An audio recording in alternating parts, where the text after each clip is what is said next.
আমরা বর্তমানে বাস করছি চূড়ান্ত নির্লজ্জ এক পৃথিবীতে। এমন এক পৃথিবী যেখানে আপনার হাতের মুঠোফোন দিয়েই যে কোনো ওয়েবসাইট থেকে যে কোনো ভিডিও চালাতে পারেন অনায়াসে। পর্নোগ্রাফি ইন্ডাস্ট্রি বর্তমানে একটি $multi-trillion ইন্ডাস্ট্রি, যার উদ্দেশ্য এবং কাজই হলো আপনাদের প্রত্যেকেই যেন কোনো না কোনো ভাবে এসব নোংরামির ভোক্তা হন এবং প্রতিটি নারী, পুরুষ ও শিশুর সামনে এগুলো যেন উন্মোচিত হয় তা তারা আশা করে। আপনিও দেখবেন, আসক্ত হবেন এবং পরিণত হবেন আরো একজন ভোক্তায়। এটাই হলো আমাদের সমাজকে দেয়া পর্নোগ্রাফির উপহার। এটা তৈরি করছে অমানুষ, মানুষকে পরিণত করছে পশুতে, যৌন বিকারগ্রস্ত মানুষে। এবং আপনাদের মধ্যেই দুর্ভাগ্যক্রমে কারো কারো এই আসক্তি রয়েছে এবং আপনারা এইসব জঞ্জাল অনলাইনে দেখছেন, আপনারা দেখেন এবং নিজেদের বিভিন্ন মোবাইল ডিভাইসে এবং অ্যাপে সেভ করে রাখেন। এবং এই নিয়ে আপনাদের ভিতরে আর কোনো খারাপও লাগে না, কেননা আপনারা নিজেরাই মনে মনে নিজেদের জন্য এগুলোকে গ্রহণযোগ্য ধরে নিয়েছেন। হয়তো মাঝে মাঝে এ নিয়ে একটু অনুশোচনা হয়, কিন্তু আবারও আপনি ফিরে যান সেদিকে। আপনি ভাবছেন অন্তত আমি তো কারো ক্ষতি করছি না, অন্য কাউকে তো দেখাচ্ছি না, নিজেই দেখছি, এইটুকুই ঠিক আছে। কিন্তু জানেন আসলে কি হচ্ছে? ভেতরে ভেতরে আপনার আত্মা নিঃশেষ হয়ে যাচ্ছে, আপনার সালাত হয়ে গেছে অন্তঃসার শূন্য। সে সময় আপনি একটু চোখের পানি ফেলতে পারেন না, কেননা আপনার হৃদয়ে আল্লাহর ভয় এতটাই কমে গেছে। কারণ হলো ওই সমস্ত নোংরামি যা আপনি দেখে আসছেন তারই ফলাফল। এগুলো আপনাকে পরিণত করেছে একটা মানুষরূপী পশুতে, যার ফলে আপনি এখন আর স্বাভাবিকভাবে তাকাতেও পারেন না। যখন একজন নারী আপনার পাশ দিয়ে যায়, আপনি যেন দেখেন একটা মাংসপিণ্ড হেঁটে যাচ্ছে। আপনার দু চোখ সর্বদাই নিরীক্ষণ করে বেড়াচ্ছে প্রত্যেককে। সারাটাক্ষণ আপনি হা করে তাকিয়ে থাকেন, চেয়ে থাকেন, চোখ নামিয়ে নিতে আপনার রীতিমতো কষ্ট হয়। যখন আপনি সাবওয়েতে কিংবা ক্যাম্পাসে অথবা যখন কর্মক্ষেত্রে নয়তো রাস্তা দিয়ে হেঁটে যাচ্ছেন, আপনি পারছেন না নিজেকে সংযত রাখতে। হয়তো একটা বিলবোর্ডের দিকে তাকালেন, আপনি দ্বিতীয়বার তাকান, তৃতীয়বার তাকান। এমন একটা সুযোগ আপনি হাতছাড়া করেন না যা দিয়ে আপনার অন্তরটা কলুষিত হয়। আপনি পরিপূর্ণভাবে একজন আসক্ত ব্যক্তি। তারপর কিনা আপনি আমাকে বলেন, ভাই নামাজে মনোযোগ আনবো কিভাবে? আপনি কোন দুনিয়া বাস করছেন? কোন জগতে আছেন আপনি? ভাইয়েরা আমার, বিশেষ করে ভাইদেরকেই বলছি, জানি কিছু বোনেরও এই সমস্যা রয়েছে। এটা অত্যন্ত দুঃখজনক বাস্তবতা। এটা একটা যুদ্ধ এবং এই যুদ্ধ যে কোনো সামরিক যুদ্ধের চেয়েও ভয়ঙ্কর। এটি সেই যুদ্ধ যা কিনা ধ্বংস করে দিচ্ছে আমাদের অন্তরকে। এই জিনিস আমাদের ঘর পর্যন্ত প্রবেশের পথ করে নিচ্ছে, রাস্তা বানিয়ে নিচ্ছে। আচ্ছা, আমিও চাই আমাদের সন্তানদেরকে এসবের হাত থেকে যত দূর সম্ভব বাঁচাতে, কিন্তু যখন আমার সন্তান স্কুলে যায়, সেটা ইসলামিক স্কুলই হোক না কেন, খুবই উজ্জ্বল সম্ভাবনা রয়েছে যে কেউ একজন হতে পারে তারই এক বন্ধু তার আইপ্যাড বা অনুরূপ কোনো মোবাইল ডিভাইস নিয়ে এসে বলবে, দেখো দেখো সবাই। এটা খুবই বাস্তব একটা চিত্র, মোটেই কাল্পনিক কিছু নয়। এজন্যই আমাকে আমার সন্তানদেরকে প্রস্তুত করতে হবে এই কুৎসিত কদাকার জগৎ সম্পর্কে, যার মুখোমুখি তারা হবেই এক সময়। এর থেকে পালানোর আর কোনো পথ নেই, আসলে কোনো মুক্তি নেই। আপনারা ইসলামিক লেকচার দেখছেন ইউটিউবে, নিশ্চয়ই দেখে থাকবেন যে সেখানে যে কোনো ভিডিওর পাশ দিয়ে ফলো আপ ক্লিপগুলো দেয়া থাকে, তার মধ্যে একটা না একটা বাজে জিনিস থাকবেই। আর আমার মনে হয় না এটা নিছক দুর্ঘটনা। এমন না যে সবকিছুতে আমি ষড়যন্ত্রের গন্ধ পাই, তবুও আমি মনে করি না এগুলো এমনি এমনি হচ্ছে। আর আপনাদের বেলায় আসলে কি হয়? আপনি একটা ভিডিও দেখছেন, পাশে একটা বাজে জিনিস দেখে ক্লিক করলেন, আবার আরেকটাই ক্লিক করলেন, আবার আরেকটাই ক্লিক করলেন, শেষ পর্যন্ত গিয়ে ওইসব জঘন্য কিছু একটা আপনি দেখে ফেললেন। ওয়াল্লাযীনা হুম লিফুরুজিহিম হাফিজুন। বিশেষত যখন এই লজ্জাস্থানের ব্যাপার আসে, তারা তা হেফাজত করে। ভাই, আমার জন্য কি সমাধান? আমাকে বিয়ে করে ফেলা উচিত? দেখলেন না ওই দিন যেমন একজন জিজ্ঞেস করলো, আমি কিভাবে এখনই বিয়ে করতে পারি? না রে ভাই, এই জিনিসের সমাধান বিয়ে নয়। আপনি যদি একজন যৌন বিকারগ্রস্ত হয়ে থাকেন, তবে বিয়ের পরেও আপনি তাই থাকবেন। আপনার এখনই লজ্জা না থাকে তো বিয়ের পরেও আপনার লজ্জা থাকবে না। সত্যি আপনি ভাবছেন বিয়ের মাধ্যমে আপনার সমস্যা শেষ হবে? না, আপনার সমস্যা বিয়ে নয়, আপনার সাহায্য দরকার। আপনাকে এসব বন্ধ করতে হবে। আপনার নিজেকে এভাবে কষ্ট দিয়ে থামাতে হবে, নয়তো আপনার ভেতরে আর কিছুই অবশিষ্ট থাকবে না। কদিন আগে একটা ইমেল পেলাম একজন টিনেজ বালকের থেকে, যে কিনা পর্নোগ্রাফিতে আসক্ত। নামবিহীন ইমেল। সে লিখেছে, আমি নিজেকে মেরে ফেলতে চাই, আমি পারছি না বন্ধ করতে। আমি 11 বছর বয়স থেকে এগুলো দেখছি, আমার বাবা মা কিছু জানেন না, আমি এগুলো পড়ি আর কাঁদি। কারণ এই ছেলে তো একা নয়, এরকম লক্ষ লক্ষ মুসলিম ছেলে মেয়ের আজ এই অবস্থা, লক্ষ লক্ষ। আমাদের ওদেরকে সাহায্য করতে হবে, যা কিছু পারি তাই করতে হবে। এগুলো প্রতিরোধ করার জন্য আমাদের $1 ট্রিলিয়ন বিজ্ঞাপন ব্যবস্থা নেই। আর এটা আমার জন্য বলাটাও বাস্তবসম্মত হবে না যে এইসব ফেসবুক, ইউটিউব, টুইটার, ইন্টারনেট এসব হারাম। এটাই বাস্তবতা। এগুলো এখন অক্সিজেনের মতো একটা স্বাভাবিক ব্যাপার। আমরা শুধু যা করতে পারি তা হলো আমাদের তরুণদের সাথে এই বিষয়ে পরিপক্ক কথাবার্তা বলতে হবে এবং তাদের শেখাতে হবে কিভাবে এইসব জিনিসকে মোকাবেলা করতে হয়, এগুলোর ফাঁদে না পড়ে। এখানে যারা প্রাপ্তবয়স্ক আছেন, ইন্ডিয়ান মুভি দেখা বন্ধ করুন ভাই। আপনি কেন এইসব লেকচারে অংশগ্রহণ করছেন? কথা বলছেন সালাত নিয়ে, সালাতের গুরুত্ব নিয়ে, অথচ নিজেদের সংযম ধরে রাখতে পারছেন না। মা, মেয়ে, স্বামী, স্ত্রী, বোনেরা মিলে একসাথে যা ইচ্ছা দেখছেন, কি না দেখছেন। আল্লাহ, থামুন, বন্ধ করুন এসব, থামুন। ওয়াল্লাযীনা হুম লিফুরুজিহিম হাফিজুন। তারা তাদের লজ্জাস্থান হেফাজত করে। লজ্জাস্থানের হেফাজত করা মানেই যে ব্যভিচার জিনা না করা তা কিন্তু নয়। এর মানে সেই সকল জিনিস থেকে বিরত থাকা যা আমাদেরকে ওই প্রলোভনের দিকে ধাবিত করে। তারা লক্ষ্য করে, তারা রক্ষা করে, তারা জানে লজ্জাবোধ হুমকির মুখে পড়ে, তারা বোঝে কিসে তাদের দুর্বলতা এবং আকাঙ্ক্ষা চাহিদা সম্পর্কে। এই তীব্র আকাঙ্ক্ষা আসলে আল্লাহ আমাদের মধ্যে দিয়েছেন এবং সেটা আল্লাহ দিয়েছেন সঙ্গত কারণেই। তিনি এটা করেছেন আর সবার মধ্যে এই চাহিদা আছে, এটা বলতে আমার কোনো দলিল প্রয়োজন নেই।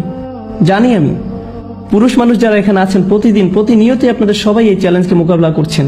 বিশেষ করে এরকম একটা শহরে, অন্তত টেক্সাস আর একটু বেশি রক্ষণশীল, অনেক বেশি না কিছুটা বেশি। কিছু শহরে অন্তত এসব কুরুচিপূর্ণ বিলবোর্ড বা এই ধরনের জিনিস বসানোর অনুমোদন দেওয়া হয় না। আসলে তারা বিলবোর্ড টাঙানোর অনুমোদন দেয় না, কিন্তু সেটা হয়তো দ্রুতই বদলে যাবে, কেননা শেষ পর্যন্ত সাম্রাজ্যবাদেরই জয় হয়। কথা হচ্ছে আপনারা এমন এক শহরে বাস করেন যেখানে সবই আপনার সামনে উন্মুক্ত, কোনো কিছুই বাদ নেই, সবকিছু।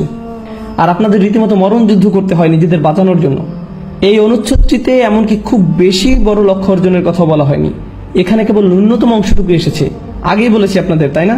এগুলো হলো ন্যূনতম, যা না হলেই নয়। আমাদের ন্যূনতম কর্তব্য হলো যে আমাদের যাবতীয় নির্লজ্জতা, ব্যয়াপনা থেকে নিজেদের বাঁচিয়ে চলতে হবে, নিজেদের ভেতরে এই প্ররোচনার বিরুদ্ধে যুদ্ধ ঘোষণা করতে হবে। আর আমি জানি আপনাদের কেউ না কেউ আছেন যারা এসব বন্ধ করার চেষ্টা করছেন, তারপর আবার ফিরে গেছেন, আবারও চেষ্টা করছেন, আবার ফিরে গেছেন, বারবার ফেসে যাচ্ছেন এই চক্রান্তে। জানি আমি অনেকেরই এমনটি হচ্ছে। আপনারা যুদ্ধ করে যাচ্ছেন এর সাথে, তবে হাল ছেড়ে দিবেন না। আর সেজন্য যা প্রয়োজন করুন, কখনো একা থাকবেন না, সব সময় ভালো বন্ধুর সাথে থাকুন, লাইব্রেরি চলে যান আর সেখানে পড়াশোনা করুন।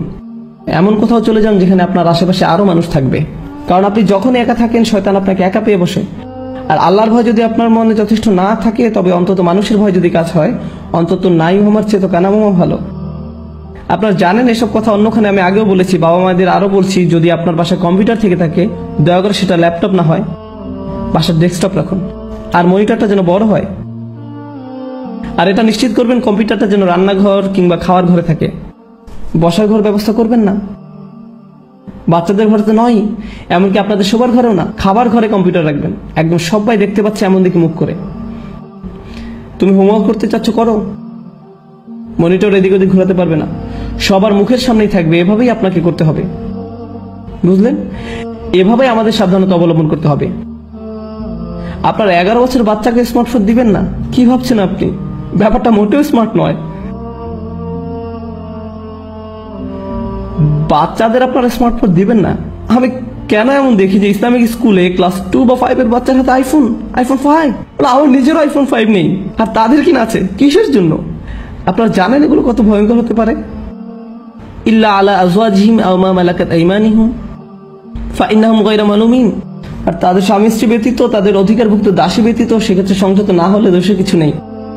আল্লাহ বলছেন আমাদের এসব আকাঙ্ক্ষা রয়েছে এবং আমরা সেগুলো সম্পাদন করতে পারবো, পূরণ করতে পারবো, কিন্তু শুধুমাত্র আমাদের বৈধ স্বামী স্ত্রীর মাধ্যমে।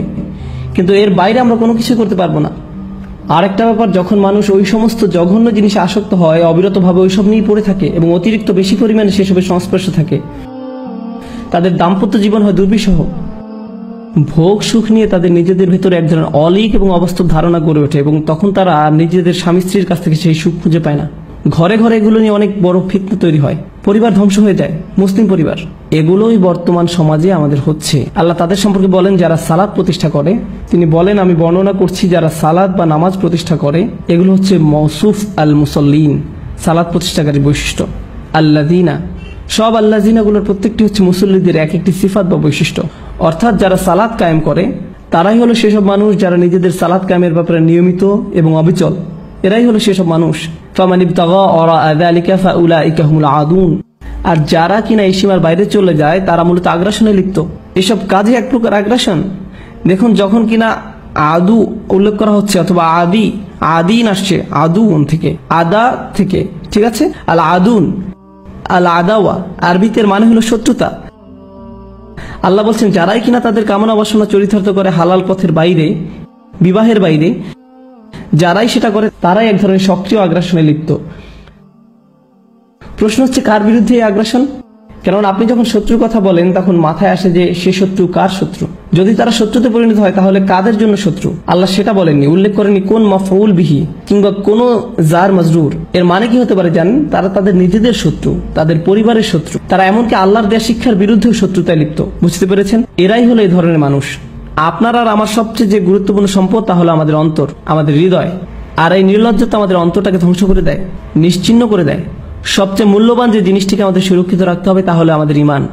আর এই সব নোংরা জিনিসগুলো আমাদের ঈমানকে নষ্ট করে দিচ্ছে, আপনাদের ঈমানকে দুমড়ে মুচড়ে ছিঁড়ে ফেলছে। এরকম হতে দিয়েন না আপনারা, আপনাদের সাথে ঘটতে দিয়েন না এমনটা নিজের সাথে। আর আমি খালি আপনার মুখের কথা শোনাতেই পারবো, আপনাকে দিয়ে কোনো কিছু বন্ধ করতে আমি পারবো না। সেটা আপনার নিজেরই নিজেকে করতে হবে। আপনার নিজেকেই সিদ্ধান্ত নিতে হবে যে আমার ঈমান কি আসলেই যথেষ্ট মূল্যবান আমার কাছে, আমার সালাত কি যথেষ্ট গুরুত্বপূর্ণ আমার কাছে, নাকি আমি এভাবেই চলতে থাকবো আর ভান করব। আচ্ছা, আমি আপনাদেরকে জাজুয়ার কথা বলেছিলাম। যখন কিনা আপনি পাপের সংস্পর্শে আসেন তখন পুরো ব্যাপারটিকে মোকাবেলা করতে চান না, কোন রকম এড়িয়ে যান। আর এরকম অনেকেই আসলে আছেন যারা অনেক কিছু শোনেন কিন্তু সেগুলো নিয়ে কাজ করেন না, খালি এড়িয়ে যান। সেক্ষেত্রে আপনিও আসলে জাজুয়া, আপনি মুসল্লিদের অন্তর্ভুক্ত নন, জাজুয়া সম্প্রদায়ের অন্তর্ভুক্ত হবেন না, জাজুইনদের দলভুক্ত হবেন না, যারা কিনা সবকিছু বাদ দিয়ে চলে, যারা কিনা তাদের সমস্যাকে মোকাবেলাও করতে চায় না, এর থেকে পালিয়ে থাকতে চায়, সবসময় প্রলোভনের কাছে হার মেনে নেয়, তারা খুবই দ্রুত সংবেদনশীল হয়। আর এটাই এই অনুচ্ছেদের শুরুর দিকে সুন্দর একটি ব্যাপার, হালুয়া অর্থাৎ সংবেদনশীলতা। সাধারণত আমরা প্রলোভনে সাড়া দিই। একটা ছবি দেখে আপনার একটা প্রতিক্রিয়া হয় যা আপনার আরেকটা ওয়েবসাইট ঢুকতে উদ্বুদ্ধ করে এবং সেখান থেকে অন্যত্র প্রতিনিয়তই আপনি বিভিন্ন জিনিসের ডাকে সাড়া দিচ্ছেন। আপনাদেরকে শিখতে হবে কি করে আপনাদের প্রতিক্রিয়া সঠিক হবে। আর সঠিক প্রতিক্রিয়া তখনই আসবে যখন আমরা সালাত কায়েমকারীদের অন্তর্ভুক্ত হব।